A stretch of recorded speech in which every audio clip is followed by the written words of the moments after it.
Shalom Bapak Ibu.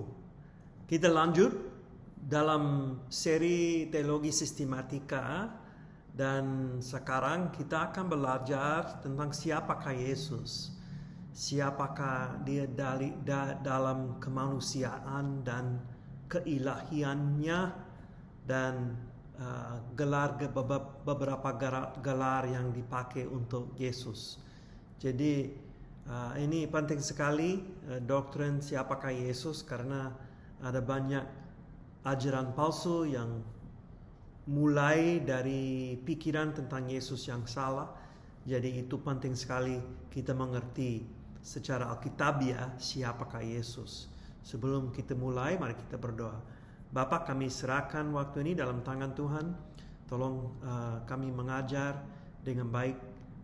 Saya mengajar dengan baik dan tolong kami semua belajar dengan baik dan dari firman Tuhan, dan supaya kami bisa mengenal Yesus lebih dalam lagi. Kami berdoa dalam nama Yesus, amin. Bapak Ibu, ada banyak sumber yang dipakai saya. Yang pertama, Jesus as God dari Murray Harris, dia dosen saya dari Trinity di dekat Chicago, dan Wayne Grudem Systematic Theology, dan Gordon Fee Pauline Christology. Gordon Fee menulis dari surat-surat Paulus, bagaimana Paulus menganggap Yesus, dan setiap kali contohnya dia pakai kata kurias dalam bahasa Yunani. Dalam pikiran Paulus itu mengacu kepada Yahweh di dalam firman Tuhan di dalam perjanjian lama. Jadi ini gelar yang cukup berarti untuk Paulus menurut Gordon Fee. Itu buku yang bagus sekali.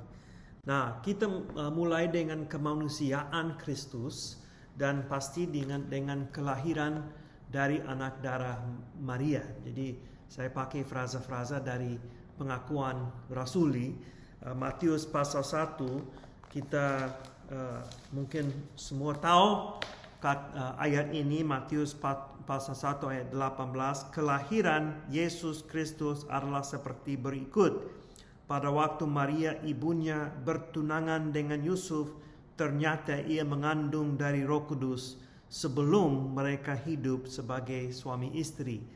Ayat yang ke-20, tetapi ketika ia mempertimbangkan maksud itu, malaikat Tuhan nampak kepadanya dalam mimpi dan berkata, Yusuf, anak Daud, janganlah engkau takut mengambil Maria sebagai istrimu, sebab anak yang di dalam kandungannya adalah dari Roh Kudus. Jadi ini penting, dari firman Tuhan tidak mengatakan bahwa Allah bersetubuh dengan Maria, tidak. Tetapi Roh Kudus turun dan Yesus seperti yang dikatakan di sini ada di kandungannya adalah dari Roh Kudus. Jadi Yesus mulai sebagai di dalam rahim ibu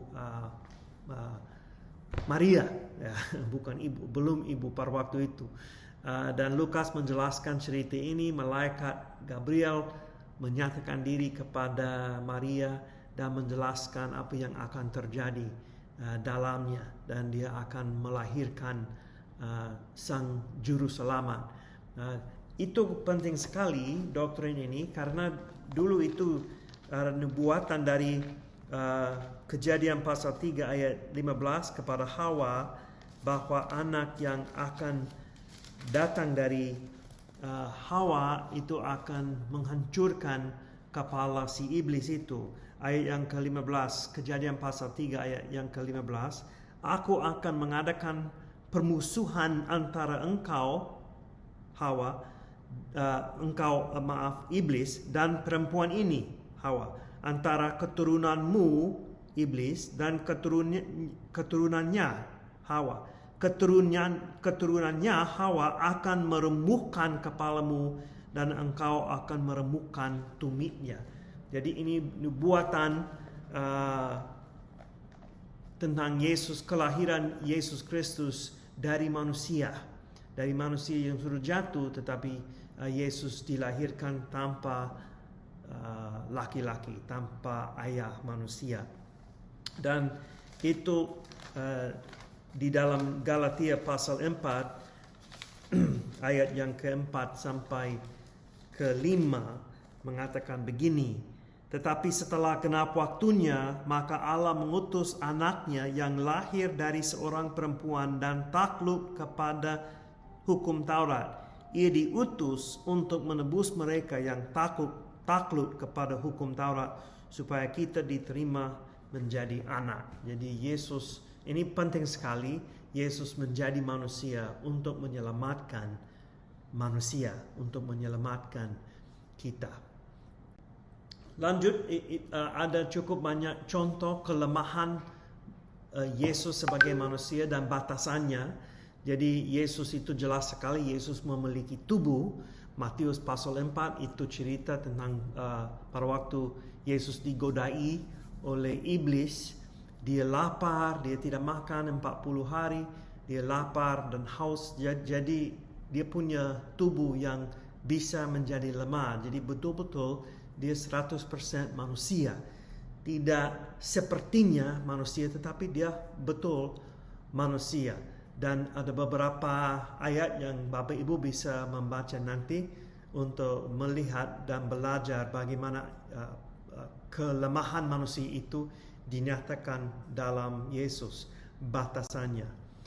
Dan Yesus memiliki pikiran manusia. Lukas pasal 2 ayat 52, dan Yesus makin bertambah besar dan bertambah hikmatnya dan besarnya dan makin dikasihi oleh Allah dan manusia. Jadi Yesus bertumbuh dan bertambah besar dan bertambah hikmatnya. Jadi sebagai anak dia harus belajar, dia harus bertambah dalam hikmatnya dan seterusnya. Ibrani pasal 5 ayat 8, dan sekalipun ia adalah anak, ia telah belajar menjadi taat dari apa yang telah diteritanya.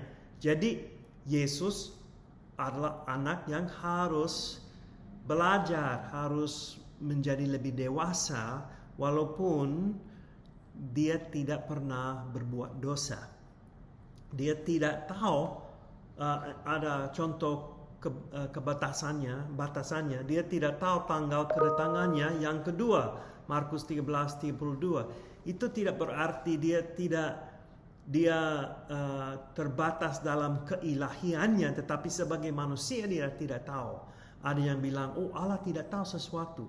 Dalam kemanusiaan Yesus, dia terbatas, dia rela untuk dibatasi sebagai manusia walaupun dia betul-betul Allah. Kita akan lihat itu nanti. Jadi terus Yesus memiliki jiwa manusia dan emosi manusia. Yohanes pasal 12 ayat 27 dan 13:21, kata terharu, bahasa Yunani teraso, dipakai. Ini emosi yang dalam. Itu bisa dilihat Matius pasal 26 pada waktu Yesus ada di Taman Getsemani. Dia merasa beban berat secara emosi.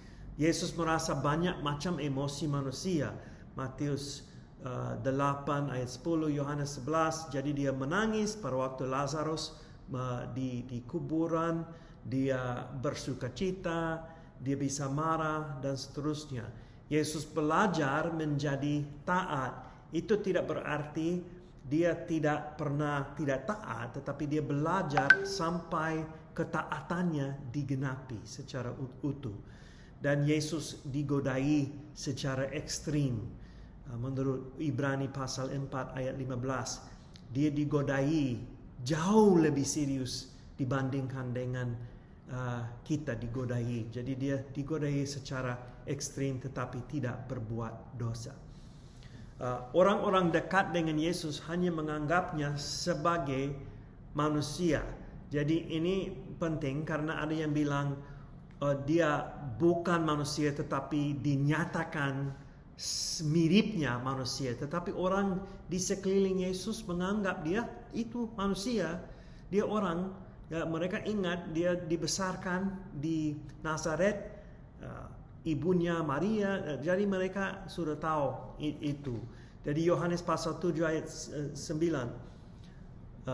Ayat 5, maaf. Sebab saudara-saudaranya sendiri pun tidak percaya kepadanya. Dia punya saudara-saudara dari Yusuf dan Maria. Jadi mereka tidak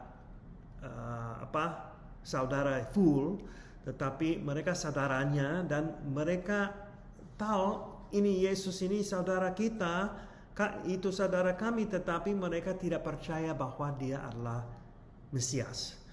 Belum percaya. Nanti Yakobus menjadi pemimpin di Yerusalem, Kisah Para Rasul pasal 15, tetapi pada waktu Yesus ada di dunia sebelum dia disalibkan dan bangkit, Yakobus adiknya tidak percaya.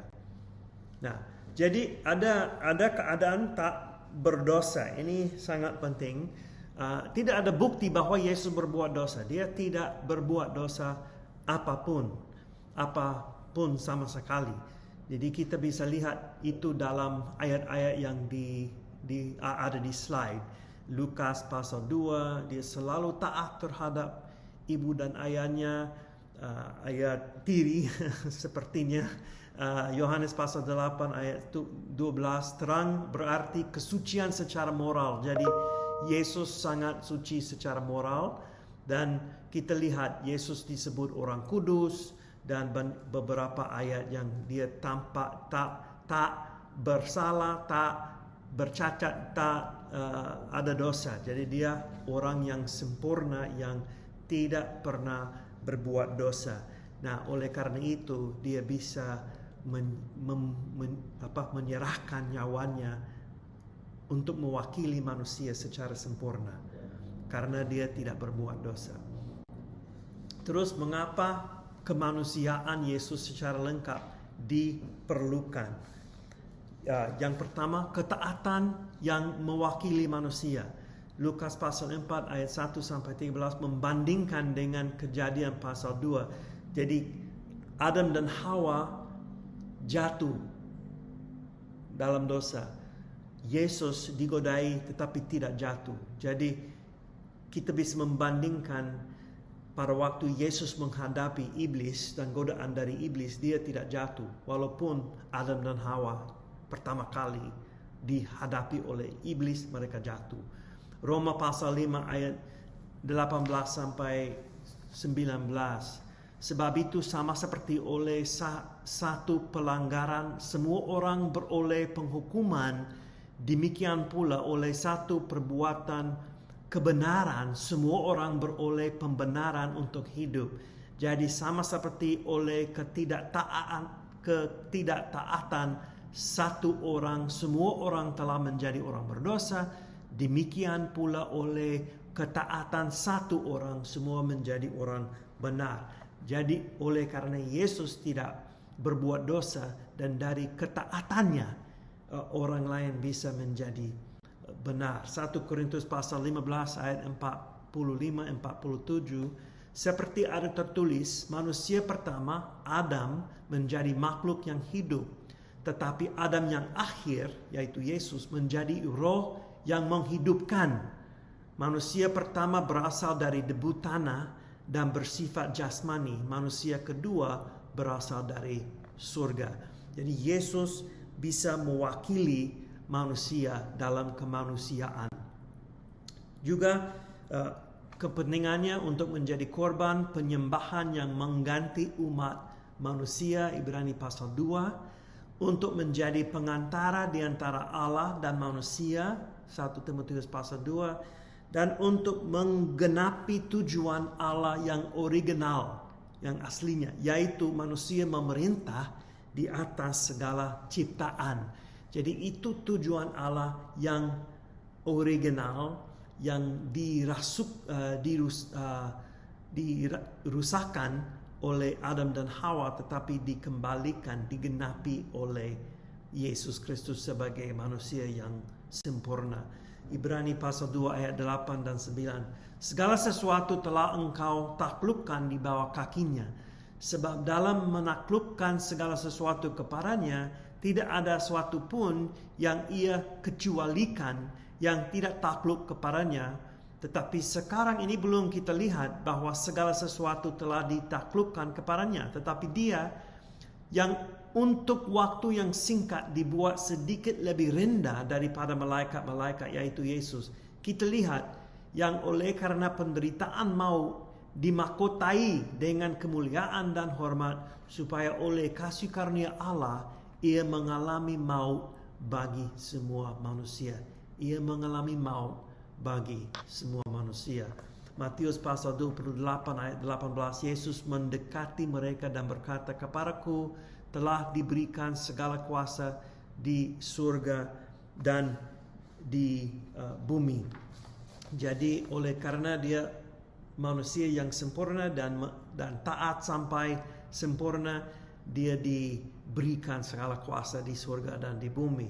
Efesus pasal 1 ayat 22, dan segala sesuatu telah diletakkannya di bawah kaki Kristus, dan dia telah diberikannya kepada jemaat sebagai kepala dari segala yang ada.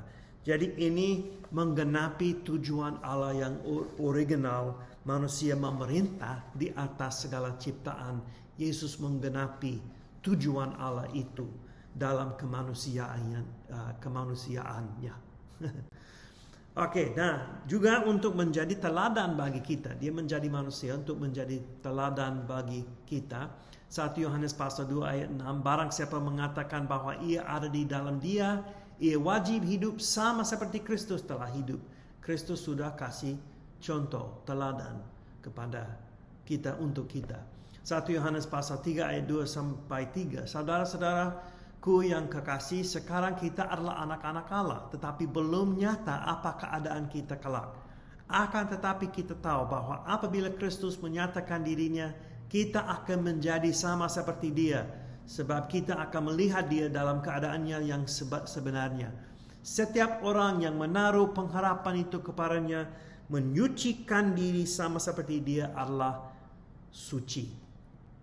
Lanjut 2 Korintus pasal 3 ayat 18. Dan kita semua mencerminkan kemuliaan Tuhan dengan muka yang tidak berselubung. Bukan seperti Musa yang berselubung. Dan karena kemuliaan itu datangnya dari Tuhan yang adalah Roh, maka kita diubah menjadi serupa dengan gambarnya dalam kemuliaan yang semakin besar. Dan Roma pasal 8 ayat 29. Sebab semua orang yang dipilihnya dari semula, mereka juga ditentukannya dari semula untuk menjadi serupa dengan gambaran anaknya, supaya ia, anaknya itu, menjadi yang sulung di antara banyak saudara. Terus ada banyak ayat yang mendukung ini. 1 Petrus pasal 2 ayat 21, sebab untuk itulah kamu dipanggil, karena Kristus pun telah menderita untuk kamu dan telah meninggalkan teladan bagimu, supaya kamu mengikuti jejaknya. Yesus meninggalkan teladan bagi kita. Jadi Yesus menjadi manusia yang sempurna, dia hidup tanpa dosa untuk menjadi teladan bagi kita.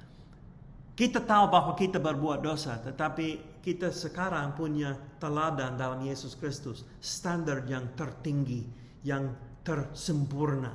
Supaya kita bisa lihat bagaimana kita bisa hidup dengan kuasa Roh Kudus secara kudus kepada Tuhan. Ibrani pasal 12 ayat 2 sampai 3. Marilah kita melakukannya dengan mata yang tertuju kepada Yesus, yang memimpin kita dalam iman, dan yang membawa iman kita itu kepada kesempurnaan, yang dengan mengabaikan kehinaan tekun memikul salib ganti sukacita yang disediakan bagi dia, yang sekarang duduk di sebelah kanan takhta Allah. Ingatlah selalu akan dia, yang tekun menanggung bantahan yang sehebat itu terhadap dirinya dari pihak orang-orang berdosa, supaya jangan kamu menjadi lemah dan putus asa.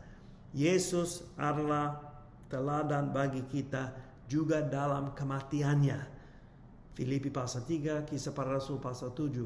Dalam kematiannya, bagaimana dia mati di atas kayu salib, itu menjadi teladan.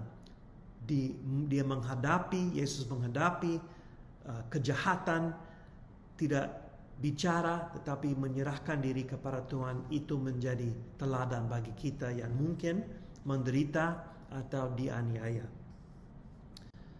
Terus Yesus juga menjadi manusia untuk menjadi pola untuk tubuh kita yang ditebus dan untuk mengerti kelemahan kita sebagai iman agung kita. Sekarang Yesus mengerti kelemahan manusia dan karena dia manusia, ya. Jadi kemanusiaan itu 100% lengkap. Ya, jadi Yesus adalah manusia selama-lamanya. Dia tidak berhenti kemanusiaan setelah dibangkit dari antara orang mati atau diangkat. Dia tetap manusia selama-lamanya. Ini misteri, ini rahasia itu luar biasa yang terjadi dari rencana sebelum dunia ini diciptakan. Itu sudah direncanakan Tuhan untuk mengutus anaknya menjadi manusia, dan terus selama-lamanya dia adalah manusia. Jadi itu bisa dilihat dalam ayat-ayat itu. Dia bisa makan, setelah dibangkit dia bisa minum, tetapi tubuhnya berubah sama seperti tubuh kita pada waktu kita bangkit dari kuburan kita. Pada waktu Yesus datang kembali, tubuh kita berubah juga, dimuliakan. Yesus menjadi pelopor untuk itu. Jadi ini kemanusiaan Yesus, ada cukup banyak ayat yang kita lihat yang membukti bahwa Yesus betul-betul manusia 100%. Tetapi juga dia Allah 100%. Keilahian Yesus, ada beberapa bukti dari kitab suci. Nah, kita bisa lihat di Markus. Mungkin lebih baik saya membaca Markus ini, dan nanti saudara-saudara bisa lihat ayat-ayat itu. Kata Allah atau Theos itu dipakai untuk Kristus, untuk Yesus dalam ayat-ayat itu. Tapi di dalam Markus pasal 2 ayat 1, ini satu cerita yang ada di dalam Injil Markus. Kemudian sesudah lewat beberapa hari, waktu Yesus datang lagi ke Kapernaum, tersiarlah kabar bahwa ia ada di rumah. Maka datanglah orang-orang berkerumun sehingga tidak ada lagi tempat, bahkan di muka pintu pun tidak. Sementara ia memberitakan firman kepada mereka, ada orang-orang datang membawa kepadanya seorang lumpuh, digotong oleh 4 orang. Tetapi mereka tidak dapat membawanya kepadanya karena orang banyak itu. Lalu mereka membuka atap yang di atasnya. Sesudah terbuka mereka menurunkan tilam tempat orang lumpuh itu terbaring.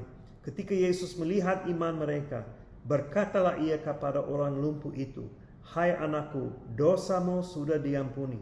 Tetapi di situ ada juga yang duduk beberapa orang ahli Taurat. Mereka berpikir dalam hatinya, mengapa orang itu berkata begitu?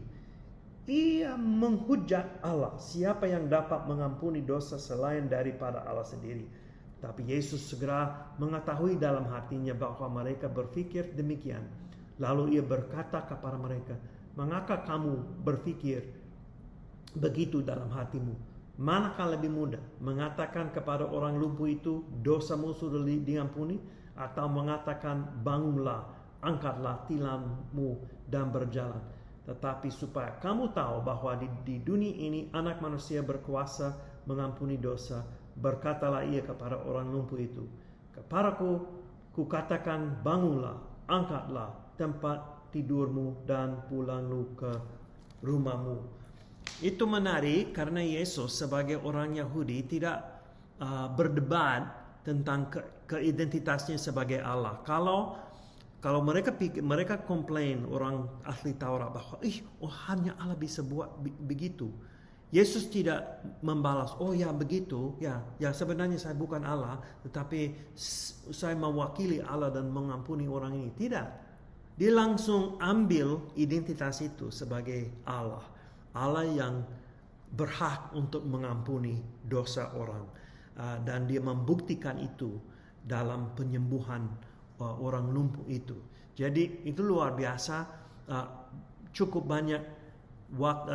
banyak ayat yang mengacu kepada Yesus sebagai Allah, khususnya Yohanes pasal 1 ayat 1. Firman itu ada, dan firman itu bersama dengan Allah, dan firman itu Allah, dan firman identitas itu dijelaskan dalam ayat 14. Firman menjadi manusia, menjadi daging, itu pasti itu Yesus dalam ceritanya. Jadi ya, kita bisa, nanti Bapak Ibu bisa membaca ayat ini untuk belajar lebih dalam lagi. Juga ini menarik karena kata Tuhan, seperti saya jelaskan tadi, kata Tuhan atau kurias dipakai untuk Kristus. Kurias ada dalam Perjanjian Lama, dalam Septuaginta, penerjemahan Yunani dari Perjanjian Lama. Setiap kali kata Yahweh dipakai, orang Yahudi mengucapkan Adonai, tetapi mereka menerjemahkan Yahweh itu sebagai kurias.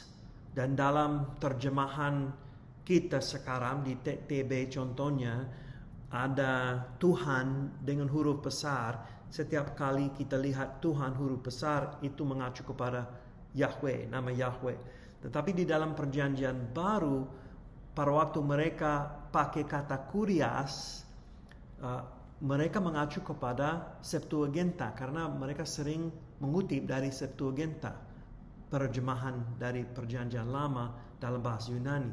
Dan ini beberapa contoh yang mana kurias dipakai untuk Kristus. Jadi Yesus adalah kurias. Yesus dibandingkan dengan kuasa atau esensi, identitas Yahweh. Nah, jadi ada cukup banyak contoh. Dan ada perdebatan lain mengenai keilahiannya.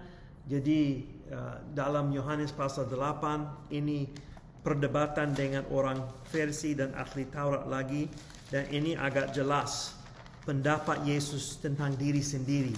Karena ada yang bilang, oh, Yesus tidak pernah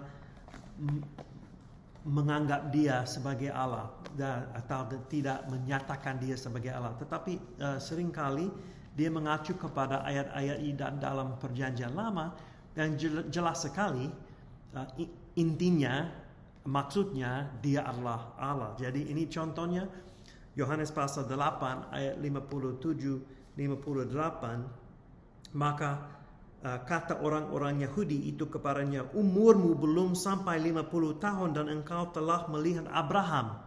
Karena Yesus berkata dia sudah melihat Abraham. Dan kata Yesus kepadanya, aku berkata kepadamu, sesungguhnya sebelum Abraham jadi, aku telah ada.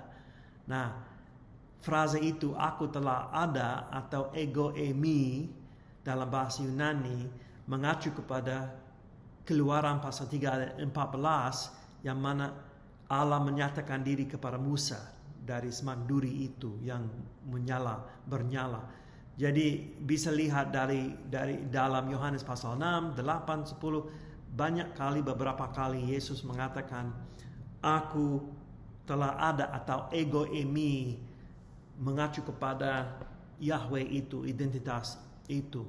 Dan dalam Wahyu pasal 1 ayat 8, ini penyataan kepada penglihatan kepada Yohanes, Rasul Yohanes, dan dia dengar suara yang nyaring di surga itu, aku adalah Alfa dan Omega, firman Tuhan Allah yang ada dan yang sudah ada dan yang akan datang, yang Maha Kuasa.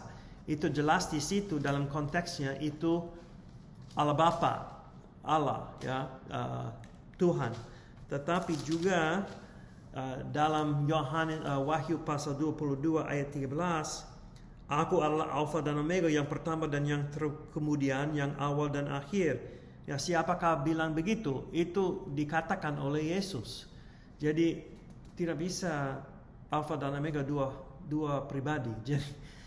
Jadi Yesus mengatakan begitu juga sebagai Allah.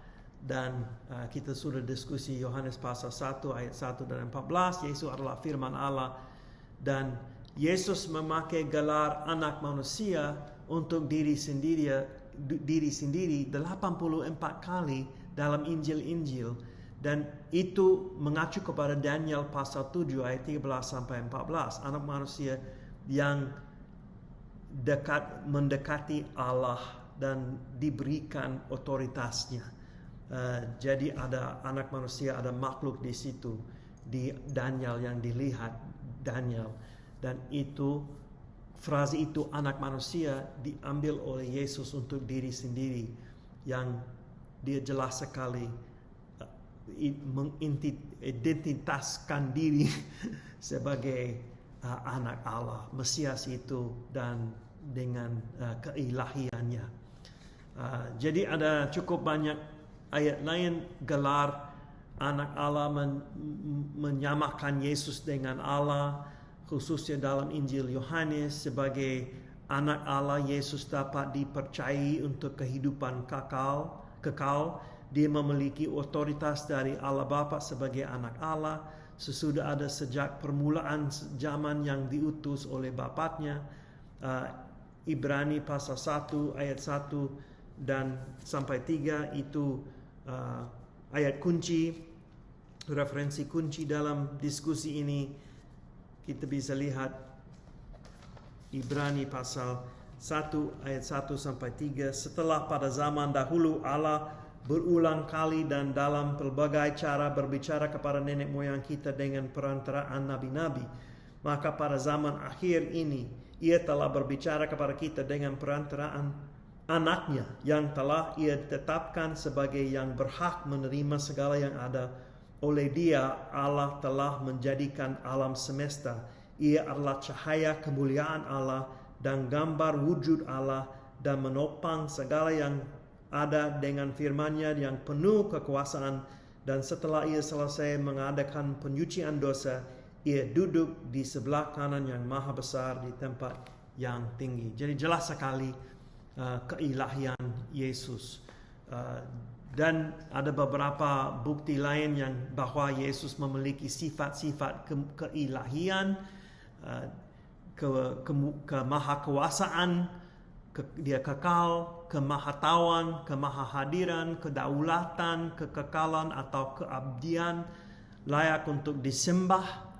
Jadi kalau malaikat lain atau ada malaikat, mereka menolak kalau disembah. Yesus tidak pernah menolak disembah. Dia layak untuk itu dan Dia terima persembahan. Kesimpulan, Kristus ilahi secara lengkap. Kolose pasal 1 ayat 19, karena seluruh kepenuhan Allah berkenan diam di dalam Dia. Kolose 2 ayat 9, sebab dalam Dialah berdiam secara jasmania seluruh kepenuhan kealahan.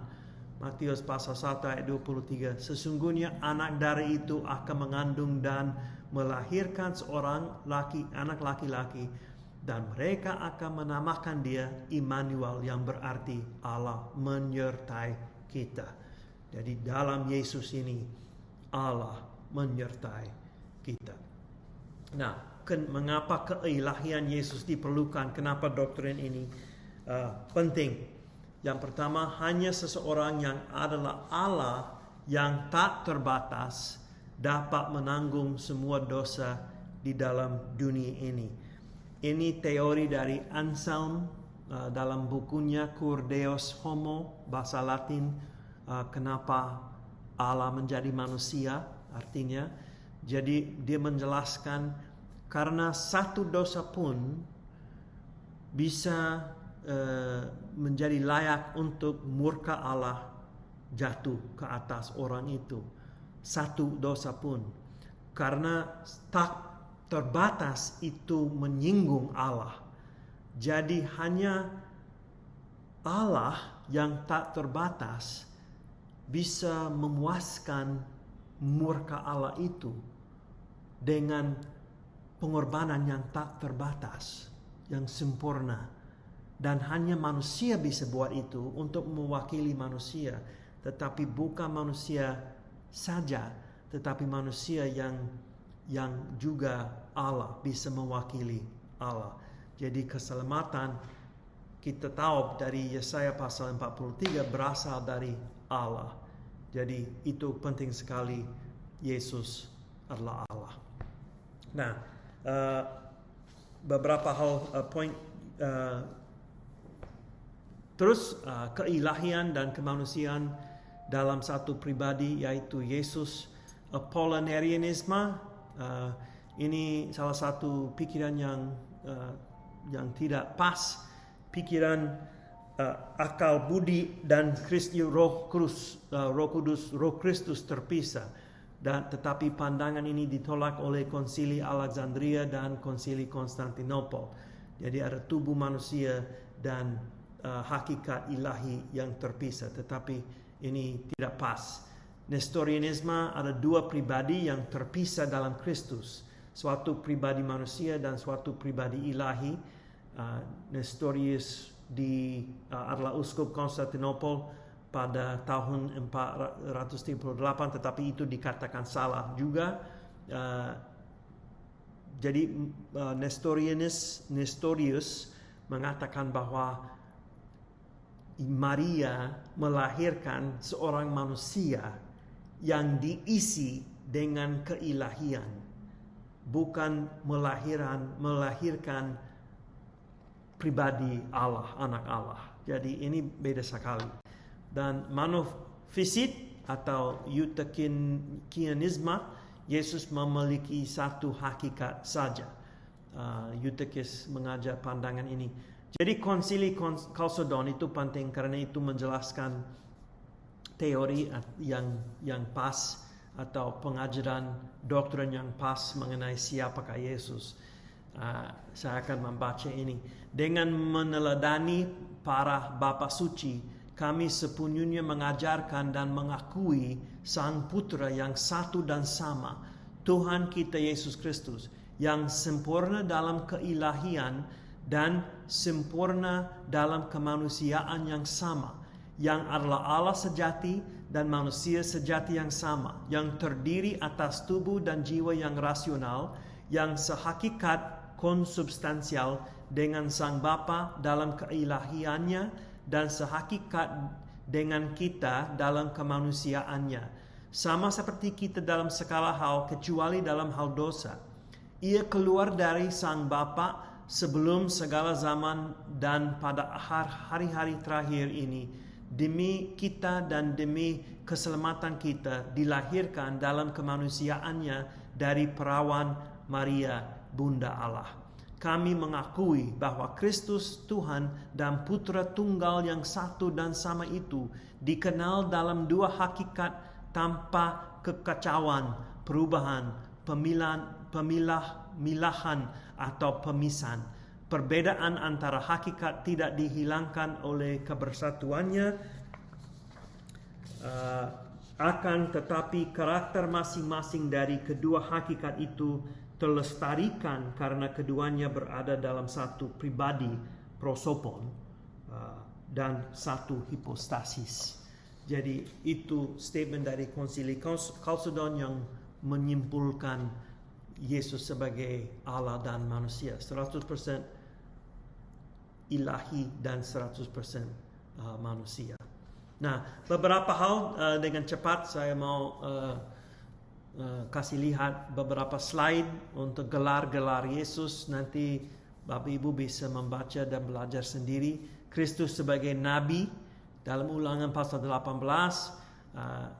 mengacu kepada Nabi yang akan datang dari orang Yahudi. Tapi Nabi bukan gelar yang utama untuk Yesus. Ada beberapa orang yang menyambut Yesus sebagai Nabi, tetapi mereka kurang mengerti siapakah dia. Tetapi jelas bahwa Yesus adalah Nabi yang dinubuatkan oleh Musa. Bukan nabi-nabi lain, tetapi Yesus. Yesus lahir besar daripada nabi-nabi perjanjian lama. Tentang dia, nubuat perjanjian lama dikatakan Yesus bukan pemberita, tetapi sumber firman Allah. Ini beda dari nabi yang biasa. Kristus sebagai iman agung. Yesus menyerahkan suatu korban persembahan yang sempurna. Ibrani pasal 9, korban persembahan yang sempurna dijelaskan dalam ayat-ayat itu. Yesus kedua-duanya yaitu korban persembahan dan iman yang menyerahkan korban itu. Dia menyerahkan diri sendiri. Yesus terus menerus mendekatkan kita kepada Allah. Dan Yesus terus menerus mendoakan kita. Dalam Kristus kita memiliki seorang manusia yang murni, yang sempurna, dan yang mendoakan kita dan memuliakan Allah terus menerus melalui doa. Dan terus Kristus sebagai Raja. Kita lihat itu dalam Matius pasal 2, Yohanes pasal 6, Yohanes 18. Tetapi ada kerajaan yang dinyatakan dalam khotbahnya. Kerajaan Allah sudah ada, sudah dekat. Dan dia tidak menegur orang-orang yang menyebutnya sebagai Raja pada waktu dia masuk Yerusalem. Tetapi kerajaannya beda, bukan berasal dari dunia ini. Dia mengatakan itu kepada Pilatus, tetapi itu berasal dari Allah. Setelah kebangkitan Yesus, dia diberikan tahta raja. Otoritasnya akan diakui oleh semua orang pada waktu Yesus datang kembali ke dunia.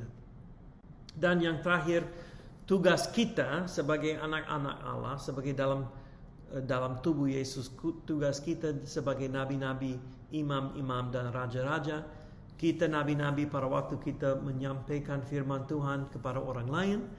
Kita imam-imam di dalam Kristus, imam kudus di dalam Kristus sesuai dengan Keluaran pasal 19 yang digenapi dalam 1 Petrus pasal 2. Dan kita duduk di tahta-tahta bersama-sama dengan Allah dan anaknya Yesus Kristus. Jadi banyak hal yang bisa diajarkan, bisa dikatakan, bisa diteliti tentang siapakah Yesus Kristus.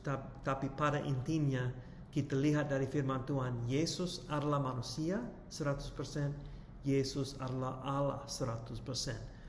Bagaimana bisa jadi? Saya tidak bisa jelaskan itu. Tetapi saya percaya dalam firman Tuhan itu dikatakan dalam firman Tuhan sangat jelas siapakah Yesus untuk kita. Dan mewakili Allah, mewakili kita. Dan oleh karena itu kita bisa diselamatkan. Tuhan memberkati.